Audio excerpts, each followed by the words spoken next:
this section of notes is on kingdoms and adaptations, and those of you who have the notes from my class, we are on page 99 is where we're mostly going to be focusing.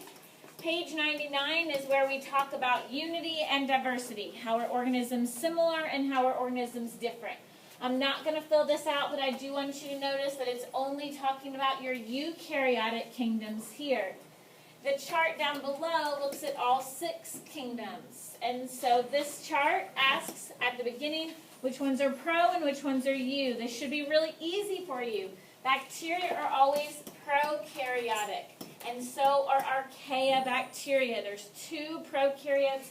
The rest of them are eu. Please circle pro in protista. Remember, I wish it was called eutista.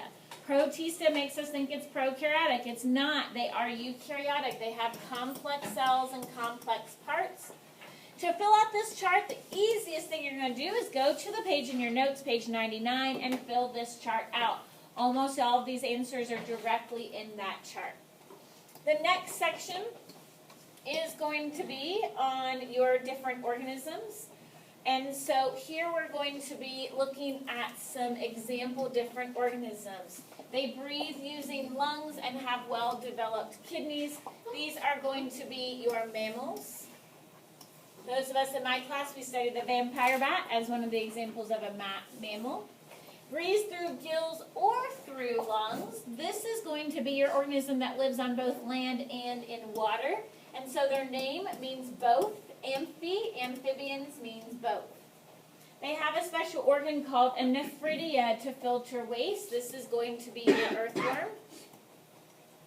Undergoes metamorphosis. This is going to be your insect or what's called an arthropod.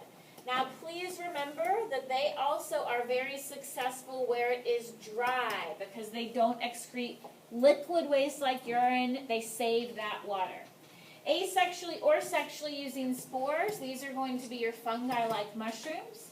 No true stems or roots. These are going to be your non-vascular plants. The wind helps spread the reproductive materials. We're also going to put that they have their reproductive materials in cones. So that should give you a hint about which one that is. The species display great variation of mouth parts due to eating different things, reproduce using internal fertilization and internal. These are going to be your mammals. They're the only ones that have internal fertilization and internal development. First half of their life in water, that's the same one that spends half life on water, half life on land. Control their internal body temperature. Those are your mammals as well. The species has co-evolved with several species of insects and mammals to help with pollinating. And so pollination we know has to do with your angiosperm.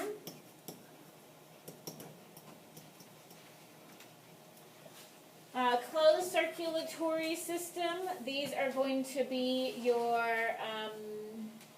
annelid worms. What we're going to look at right now, though, is number 1, compare and contrast viruses and bacteria. Viruses and bacteria are different because viruses are non-living. They do not have cells. Now, they do both have either DNA or RNA, but viruses do not have cells. They are not living. We don't need to know about coevolution anymore, so we can skip that one. As we move through the rest of the kingdom notes, please make sure that you do your best to do that, and the behavior notes are in your section as well.